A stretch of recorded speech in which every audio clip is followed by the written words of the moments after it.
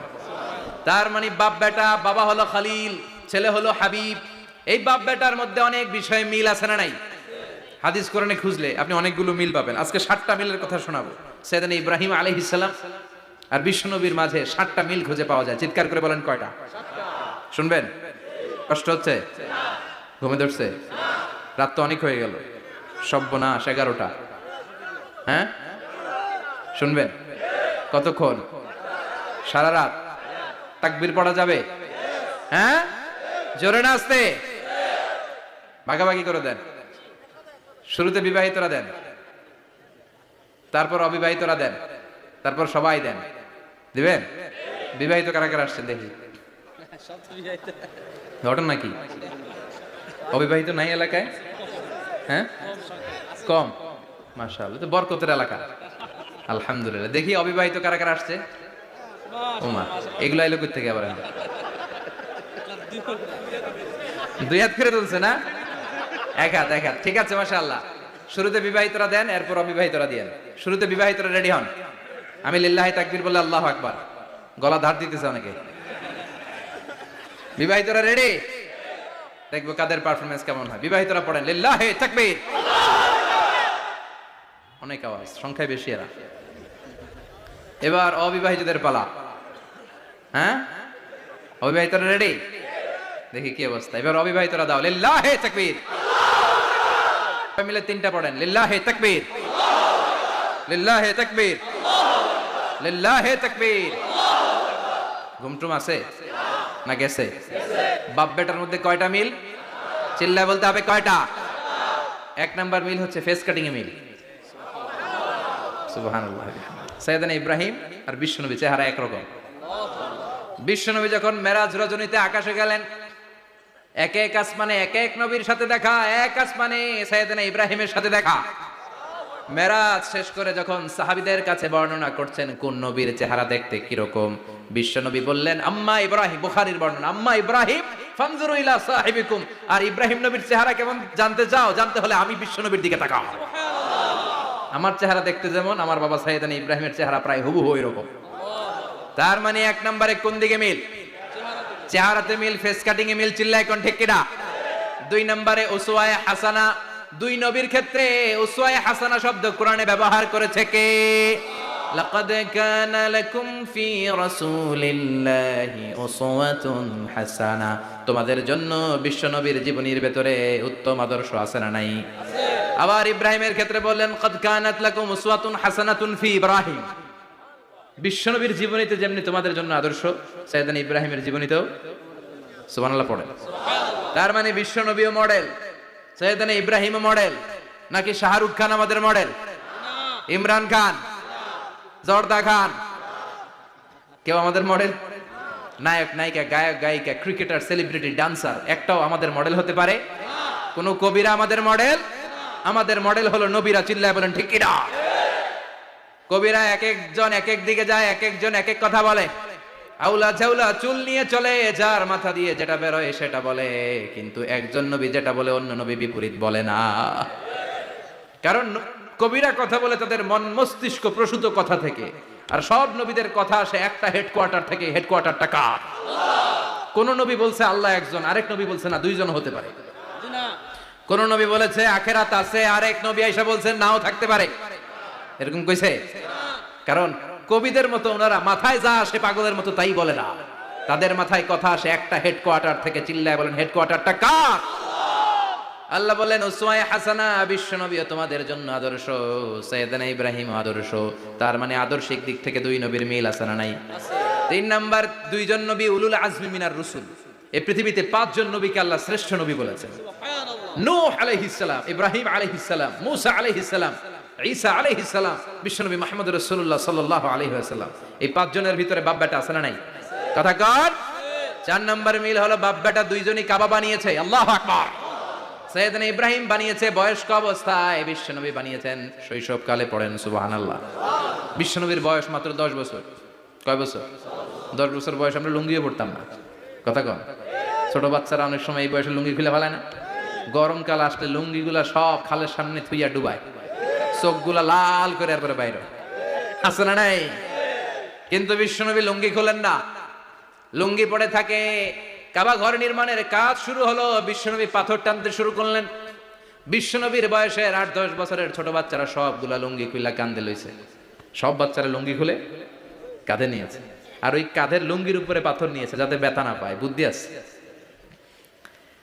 লুঙ্গি খুলে কাঁধে রেখেছে, কাঁধের উপরে পাথর রেখেছে। কিন্তু বিশ্বনবী, সবাই পাথর টানে একটা, বিশ্বনবী টানে দুইটা, কিন্তু বিশ্বনবী লুঙ্গি খোলে না।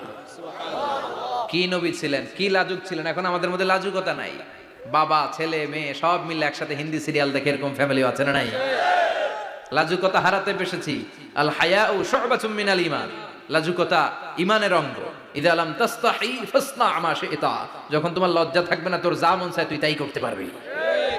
লাজুকতা আমরা হারাতে বসেছি, কোনো ক্ষেত্রে আমাদের লাজুকতা নাই। বিশ্বনবী এত লাজুক ছিলেন, হালিমাতুস সাদিয়া বলে 5 বছর কোরাইশি মুহাম্মদকে আমি লালন পালন করলাম, একদিনও কাঁদতে দেখি নাই। ক্ষুধা লাগলেও কাঁদে না, ব্যথা পেলেও কাঁদে না, শুধু লজ্জাস্থানের জায়গা থেকে কাপড় সরে গেলে মুহাম্মদ চিৎকার দিয়ে ওঠে। কি লাজুক ছিলেন বিশ্বনবী। পাথর টানে কিন্তু লুঙ্গি খোলে না। আশেপাশের বন্ধু বান্ধব সব লুঙ্গি খুলে টানতেছে। চাচা আবু তালেব দৃশ্যটা দেখলেন, কিরে সবাই লুঙ্গি খোলা, এটা লুঙ্গি ছাড়া কেন? এটার গায়ে তো লুঙ্গি আছে। বিশ্বনবী ডেকে বললেন, মুহাম্মদ লুঙ্গি খোলো। কি খোলো? সবাই খুলছে, তুমিও খোলো। তুমি কাঁধে ব্যথা পাবে, কাঁধে লুঙ্গি রেখে পাথর টানো। বিশ্বনবী বললেন, না আমি ব্যথা পাই না, আমি লুঙ্গি খুলবো না। চাচা বলল, আরে ছোট মানুষ, সমস্যা নাই, খোলো।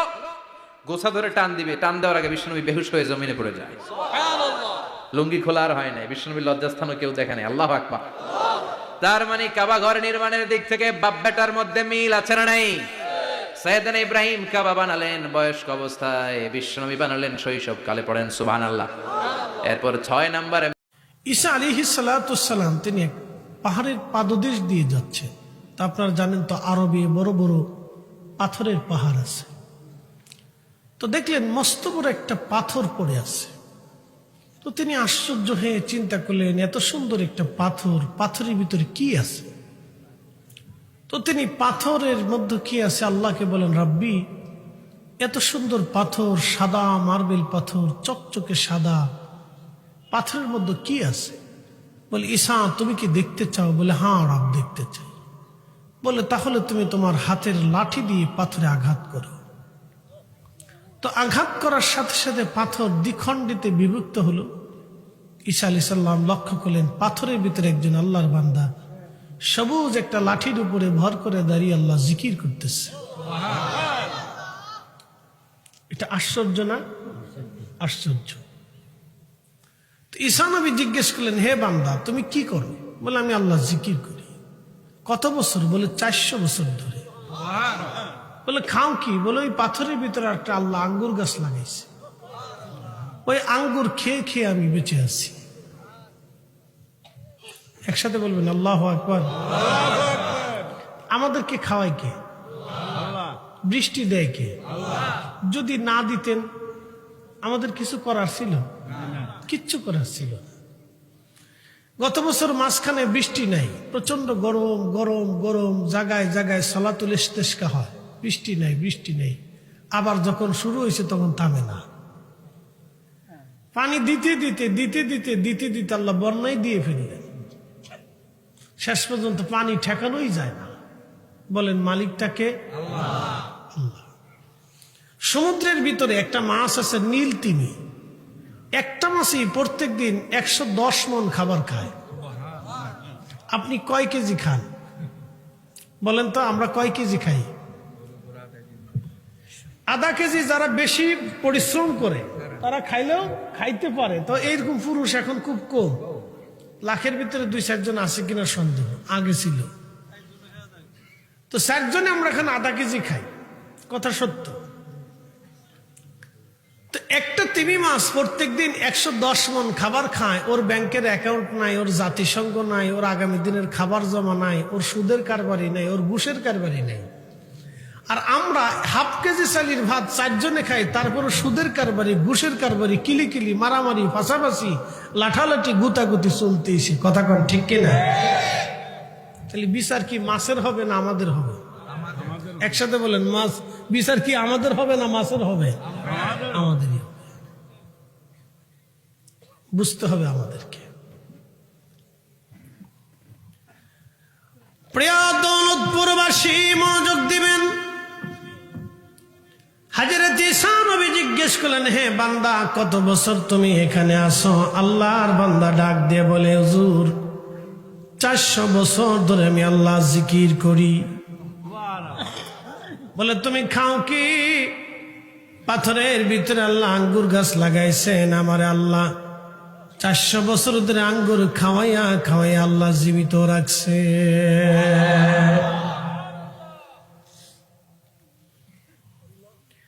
যেই মালিক 400 বছর ধরে পাথরের ভিতরে আল্লাহর বান্দারে খাওয়াইয়া জীবিত রাখিয়া খোদার ইবাদত করাইতে পারে, সেই রব আমাদেরকে ওইভাবে খাবার খাওয়ান, আমাদের রিজিকের ফয়সালা উনি করান। আল্লাহর সিদ্ধান্তের বাহিরে এক দানা ভাতও খেতে পারবো না। কত ধনী হসপিটালে পড়ে আছে, আল্লাহর সিদ্ধান্তের বাহিরে এক দানা ভাতও বেশি জোটে না। কথা কন না কেন? ঠিক না? শত শত কোটি টাকার মালিক বিছনায় পড়ে রয়েছে, জটিল কঠিন রোগে এসে আক্রান্ত হয়ে আছে, আইসিইউতে যে পড়ে আছে। আইসিইউ থেকে ফিরে আসার পরে তাকে জিজ্ঞেস করবেন, জীবনটা কেমন? আপনার আইসিইউর জীবনটা কেমন? সে আইসিইউতে থাকা অবস্থায় জীবনে চিন্তা করছে, আহা, আমার জীবনের সমস্ত পরিশ্রমী বৃথা। কথা ঠিক কিনা? আপনি অসুস্থ হয়ে যখন মুমূর্ষু থাকবেন, তখন আপনার কাছে বোধ হবে আমার জিন্দেগিটাই মিথ্যা, বৃথা বৃথা পরিশ্রম করেছি। এই জন্য রব্বুল আলামিন আমাদেরকে কোরআনে সতর্ক করছেন এইভাবে, ইয়া আইয়ুহাল্লাযীনা আমানু লা তুলহিকুম আমওয়ালুকুম ওয়ালা আওলাদুকুম আন যিকরিল্লাহ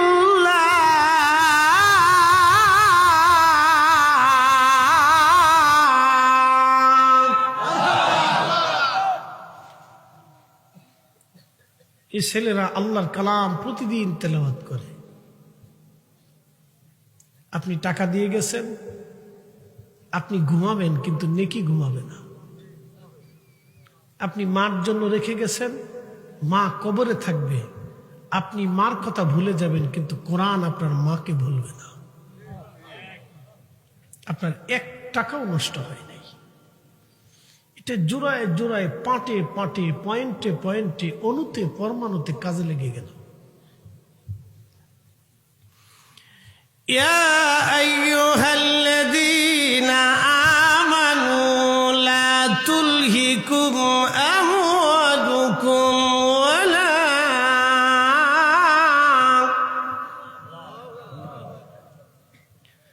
আল্লাহ রাব্বুল আলামিন কোরআনুল কারীমে আমার রব তিনার পবিত্র ভাষা আমার আল্লাহ বলেন, হে ঈমানদার, সম্পদের প্রেমে পড়ে, সন্তানের মোহে পড়ে আমি খোদার জিকির থেকে তুমি গাফিল হইও না। সম্পদের মায়ায় পড়ে, সন্তানের মহব্বতে পড়ে যারা অবৈধভাবে সম্পদ রুটি রুজি করে কবরে চলে যায়, তাদের মতো বোকা পৃথিবীতে আর কেউ নাই। কথা কন না কেন? হমনাবাসী কিয়ামতের ময়দানে ওই সন্তানটা বাবা মার জন্য কোনো গুনাহের জিম্মাদারি নেবে না। বিচার ফয়সালা হয়ে গেল, আমার রব তার বাম হাতে আমলনামা দিয়ে দিবেন। ওই সময় আল্লাহর বান্দা বলবে, হে রব, আপনি তো রব্বুল আলামিন, রব্বুল আলামিন, আপনি তো মালিক ইয়াউমিদ্দিন। আল্লাহ, আপনার তো একটা নাম আছে রহমান, আর একটা নাম আছে রহিম। আপনি পরম দয়ালু এবং দয়াময়। আল্লাহ, বান্দা তো অপরাধ করে ফেলছে, আমার কি একটু সুযোগ রব আপনি দেবেন? বলে, কি সুযোগ তুমি চাও? বলে, রাব্বি, আমি সুদ আর ঘুষে অন্যায়ের অপরাধে আমি আমার সন্তান এবং স্ত্রী পুত্র পরিজনের জন্য সম্পদ রেখে এসেছি। আল্লাহ, কোনো কিছুই আমি ভোগ করে আসতে পারি নাই, কোটি কোটি টাকার সম্পদ আমি রেখেই চলে আসছি। জমিনের জায়গা জমিন থাকছে, বিল্ডিং এর জায়গা বিল্ডিং, স্বর্ণের জায়গা স্বর্ণের জায়গা, ব্যাংকের অ্যাকাউন্টে টাকা পড়েছিল। রব্বুল আলামিন, কিছুই তো আমি আনতে পারি নাই, ভোগ করতে পারি নাই। আল্লাহ, সব তো আমার সন্তান আমার স্ত্রীগণ ভোগ করেছে। আল্লাহ, যদি সুযোগ আপনি দেন, আমি তাদেরকে ডেকে ডেকে আমার গুনাহের কিছু গুনাহ তাদের আমল নামায় দিয়ে দেই। তারা যদি কিছু গুনাহ নিয়ে যায়, তাহলে আজ আমি হয়তো হালকা হয়ে যাব। জীবনের অনেক বড় আশা নিয়ে হাসরের ময়দানে বাবা ছেলেকে ডাকবে, আব্দুল করিম, বেটা আমার আসেন। আল্লাহ ডাক দেবে রহিমের ছেলে আব্দুল করিম, দৌড়াই আসবে রাব্বি। আল্লাহ ডাক দেবে, বান্দা, তোমার বাবা তোমার সঙ্গে কথা বলতে চায়। সেই দিন বাবা চোখের পানি ছেড়ে দিয়ে বলবে, বেটা রে, তোমার সুখের আশায় দুনিয়ার হালাল হারাম না বেছে অনেক সম্পদ তোমাদের জন্য জমা করেছি, পাশের বাড়ির জমি কেড়ে নিয়েছি, অন্যের সম্পদ আমি জোর করে দখল করে রেখেছি। বেটারে, আজ আল্লাহর দরবারে আসামি হয়ে গেছি, বাম হাতে আমার আমলনামা আসছে, জাহান্নামে চলে যাচ্ছি, আমার অনেক গুনাহ। দুনিয়ার ওই সম্পদ তোমরাই তো ভোগ করেছো, কিছু গুনাহ তুমি নিয়ে আমার গুনাহটা আজ হালকা বানাইয়া দাও।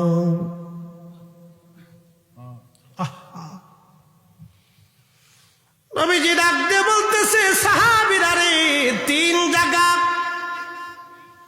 সন্তান বাবার পরিচয় দিবে না, বাবা সন্তানের পরিচয় দিবে না, ছেলে মায়ের পরিচয় দিবে না, মা সন্তানের পরিচয় দিবে না, ভাই ভাইয়ের পরিচয় দিবে না, বন্ধু বন্ধুর খবর রাখবে না, কেউ কারো দিকে অন্য দিকে তাকানোর সুযোগ হবে না। তার এক নম্বর জায়গা হলো মিজানের পাল্লা, দুই নম্বর জায়গা হলো ডান হাতে বাম হাতে আমলনামা, তিন জায়গা হলো ফুল সিরাত পার হওয়ার সময় কেউ কারো দিকে ভ্রুক্ষেপ করবে না, সবাই যার যার চিন্তায় পেরেশান হয়ে থাকবে, পেরেশান। কেউ কারো কথা মনে রাখবে না, কেউ কারো কথা মনে রাখবে না, কেউ কারো কথা মনে রাখবে না। কুরআন আল্লাহ বলেন, আল্লাহকুমুত তাকাসুরু হাত্তা যুরতুমুল মাকাবির। তারা নিয়ে আল্লাহকে ভুলে গেল, আল্লাহ থেকে জুদা হয়ে গেল, সম্পদগুলি কুক্ষিত করলো, জমা করলো, কতদিন পর্যন্ত করবে? হাত্তা যুরতুমুল মাকাবির, কবর পর্যন্ত, এরপরে আর সুযোগ নাই। কাল্লা সাউফা তা'লামুনা সুম্মা কাল্লা সাউফা তা'লামুন। তারা অচিরেই জানতে পারবে সে কি ভুল করলো, কি অপরাধ করলো, কি ভুল করলো, কি সে জীবনে ভুল করছে, অচিরেই সে জানতে পারবে। আমাদের জীবনের কারো হায়াত 30, 40, 50, 60, এই ভুলের হিসাব মাত্র 60 বছরের জীবন। আহা, কি কঠিন সেই জীবনটা।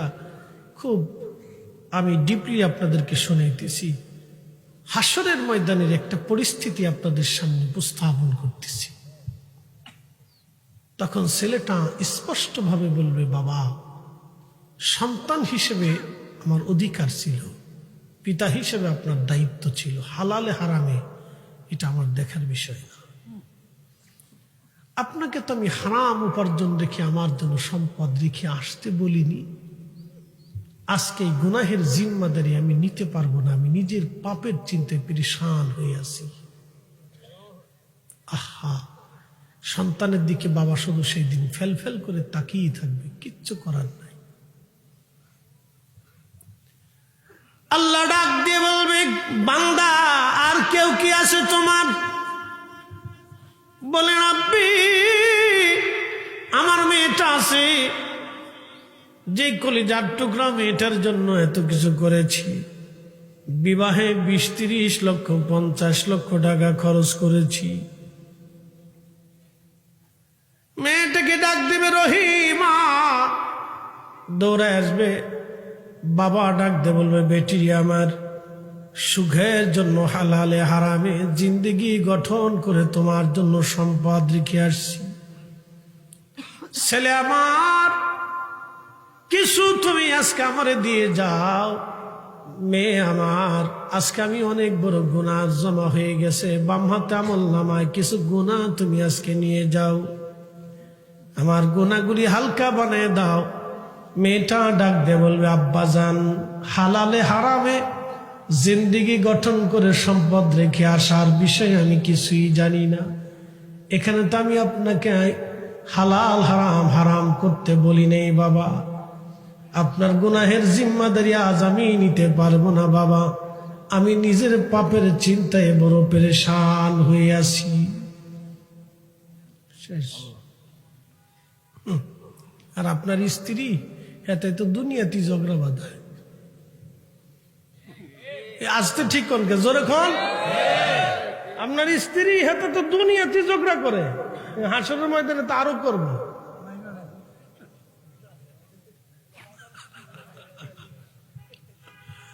বেটিরা স্যাত পোজে এত হুজুর দাওয়াত দিছে কেন, উচিত কথা কে ফেলাইল।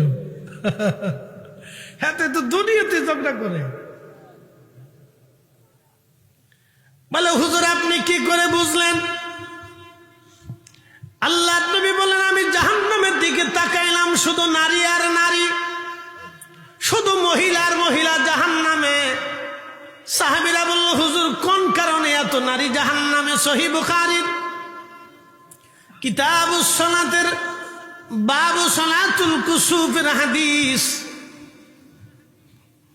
নবীজি ডাক দিয়ে বলেন, সাহাবীরা নাফরমানির কারণে, কুফরি করার কারণে নারী সমাজ জাহান্নামে চলে যাবে। বলে, হুজুর তারা কার সাথে কুফরি করেছে?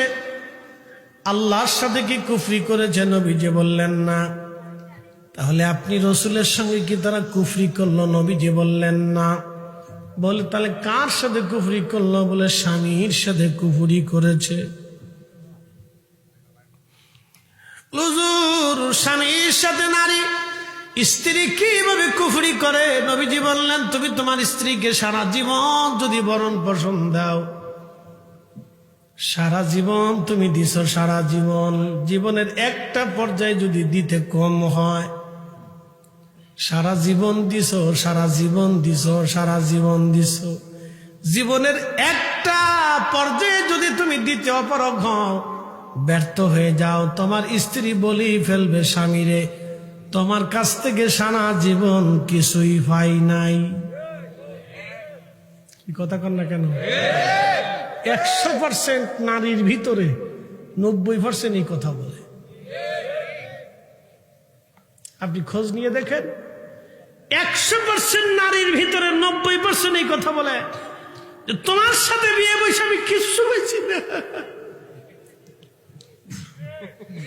কি কথা করলে কলিজা কাইটে খাওয়ালো কেন পাইছি না।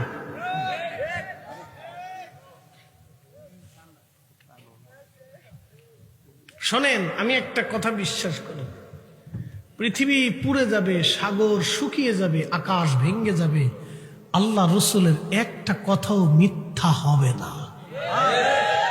জোরে বলে নেকির আছে, বিশ্বাস আসেনি? আসেনি বিশ্বাস?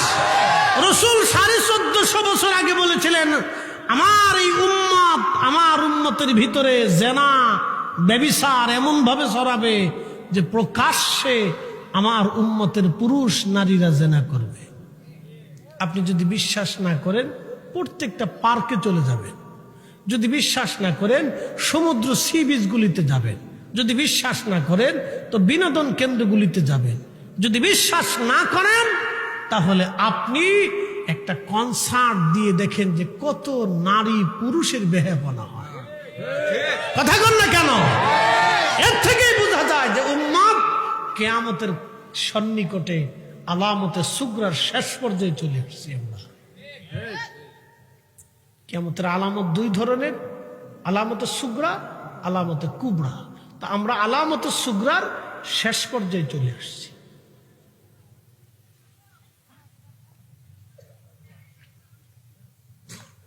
আগের দিনে দেখছি হিন্দু নারীরা কাপড় চোপড় পরে ডাইকে ডুইকে বেরিয়েছে, এখন মুসলমান বেডি জিন্সের প্যান্ট পরে রাস্তায় হাঁটে। কথা খারাপ কইছি? হিন্দু বেডি বাদ দেন, তাদের ধর্মে তো কোনো পর্দাফসিতা নাই, তাদের ধর্মে কোনো পর্দাফসিতা নাই। তাদের ওই ভারতে দেখছি মাঝে মধ্যে ল্যাংটা সাধু আছে, ল্যাংটা যোগী সাধু নাকি, এরা সারা বছরই ল্যাংটাই থাকে। তো হ্যাঁ ল্যাংটায় বয়ে থাকে, মেশিন মেশিন বের করে হ্যাঁ তার সামনে বেরিয়ে যায়, সাজদা দেয়। আমি নিজে দেখছি বেটারাও সাজদা দেয়, বেডিরাও সাজদা দেয়, আবার দু ফুতুয়ে ফুরে দিচ্ছে। তো হ্যাঁ তার তো কোনো পর্দাফসিতা ধর্মকর্ম সেটা তাদের বিষয়, পর্দাফসিতার তো কোনো বালাই নাই। তো ল্যাংটাও যা, ওই ল্যাংটা ছাড়াও তা, তো ঠিক আছে না? তা আমাদের ধর্মে তো মিয়া পর্দাফসিতার একটা বিষয় আছে, হালাল হারামের বিষয় আছে, প্রশ্ন আছে। কথা কোন ঠিক কিনা?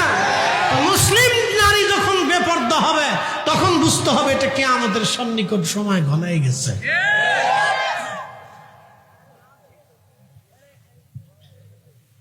হাসিস না, হাসিস না। আমি যেটা কইছি এটা একবার বাস্তব দেখে দেখে কইছি। আমি কোনো ধর্ম নিয়ে কটাক্ষ করি না, ওনার ধর্ম ওনার বিষয়, কিন্তু যেটা সমাজ বহির্ভূত সেটা মানা যায় না। একটা মানুষ কেন ল্যাংটা থাকবে বলেন তো? কি কারণে ল্যাংটা থাকবে? এটা ল্যাংটা থাকার অর্থ কি? মানুষ যদি ল্যাংটা হয় তাহলে কুত্তা আর মানুষের মধ্যে তফাৎ কি? প্রাণীদের সাথে তাহলে মানুষের কি তফাৎ রইল? কুকুর, বিড়াল, গরু, ছাগল, ভেড়া, বকরিদের সাথে তাহলে মানুষের কি তফাৎ রইল?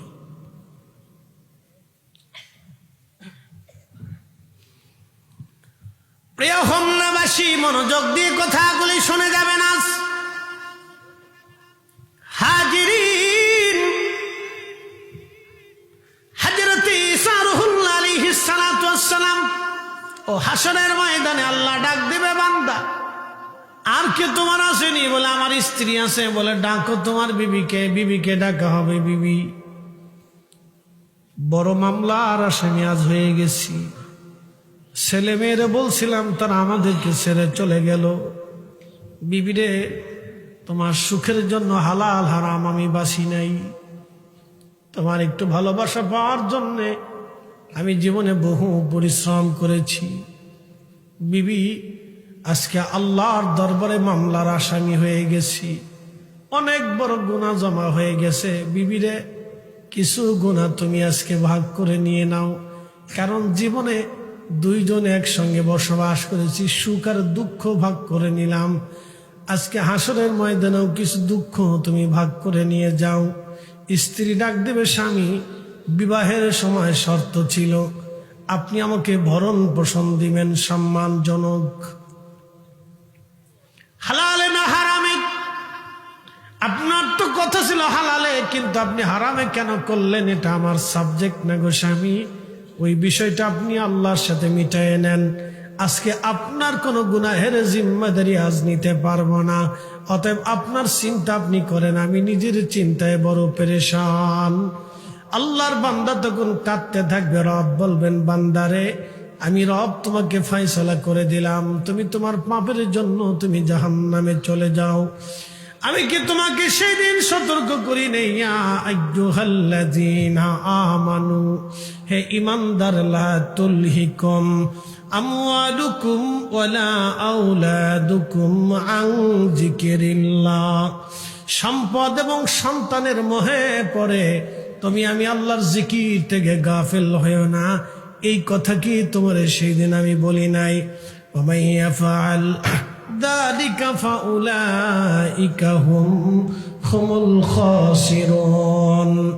বলেছি তোমরা ক্ষতিগ্রস্ত হবা, মহা ক্ষতির সম্মুখীন হবা, বড় কঠিন বিপদের সম্মুখীন হয়ে যাবারে বান্দা। আমি তো তোমাকে আগেই সতর্ক করেছিলাম, কিন্তু তুমি সতর্কতা মানো নাই। এবার তুমি তোমার প্রাপ্য নিয়ে জাহান্নামে চলে যাও।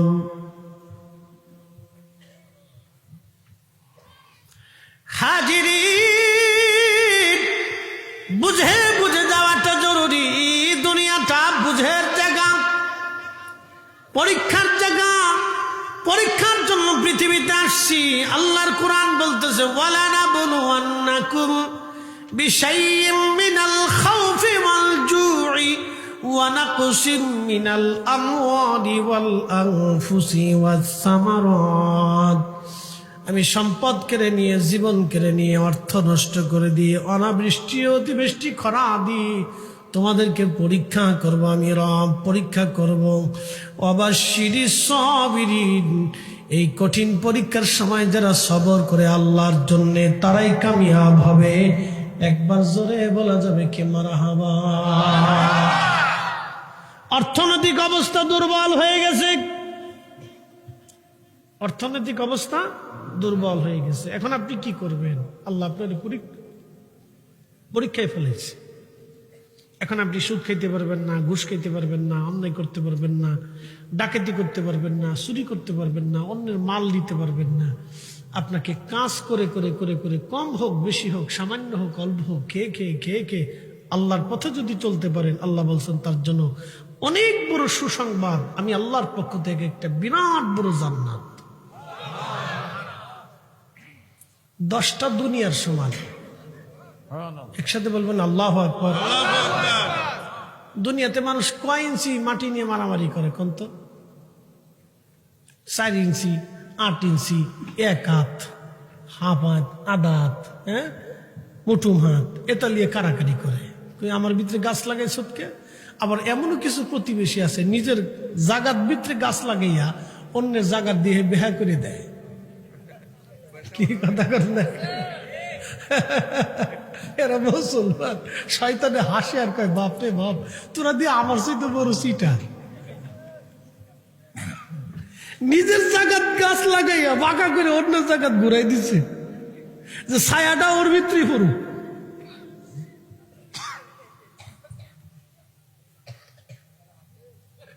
শয়তানে হাসে আর কয় বাপরে বাপ, তুই দিয়ে আমার চাইতে সিটার। এটার কাছে শয়তানও পর্যন্ত ফেল খাইছে। চিন্তা করে, আমরা মানুষ, মানুষ হইয়া ভবেতে আসিয়া মানুষের করিলাম কি?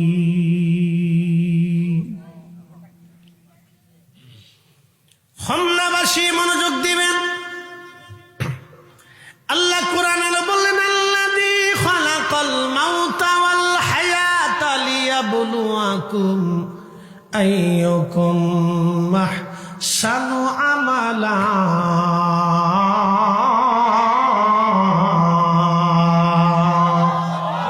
আল্লাহুম্মা সাল্লি আলা।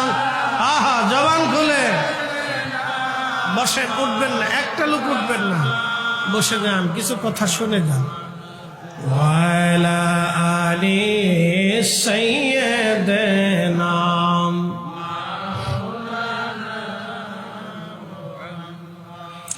একদিন মাটির ভিতরে হবে ঘরে মন আমার, কেন বান্দ দালান ঘর।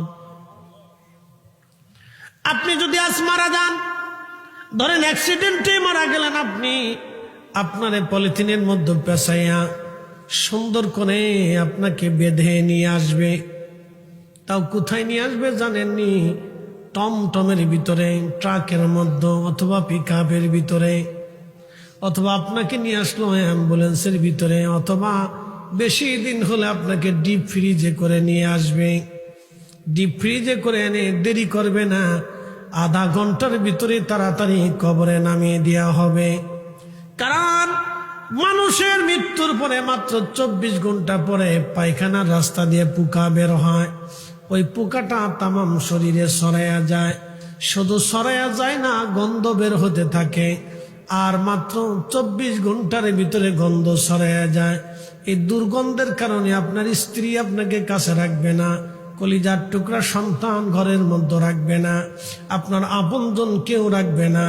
আপনার যেই কাপড় দিয়ে পেঁচিয়ে নিয়ে আসা হলো, অথবা যে বিছানার কাপড় দিয়ে, বিছানার চাদর দিয়ে আপনাকে পেঁচিয়ে রাখা হলো, আপনার ছেলে মেয়েরা দেখবেন ওই বিছানার চাদর আর কোনোদিন ব্যবহার করবে না। বুঝছে, তারপরে যাই করবে না। ডরায় ডরায় ডরায় ডরায় ডরায়। রাতের গভীরে কোন ছেলে বাবা মার কবরের পাশে যায় না,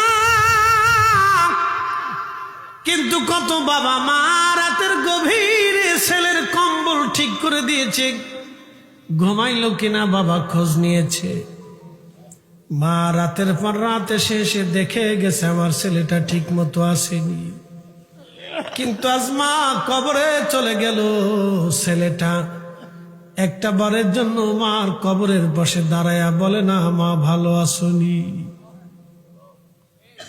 আমার রব শিখাই দিলেন, রব্বির রহমহুমা কামা রব্বায়ানি সগীর। দিলটাকে নরম করে দেন। এই কথার অর্থ আজ আমি আজকে আপনাদেরকে বলে দিয়ে যাই। আল্লাহ বলেন, বান্দারে তুমি এইভাবে আমি আল্লাহর কাছে দোয়া করো, রাব্বির রহমহুমা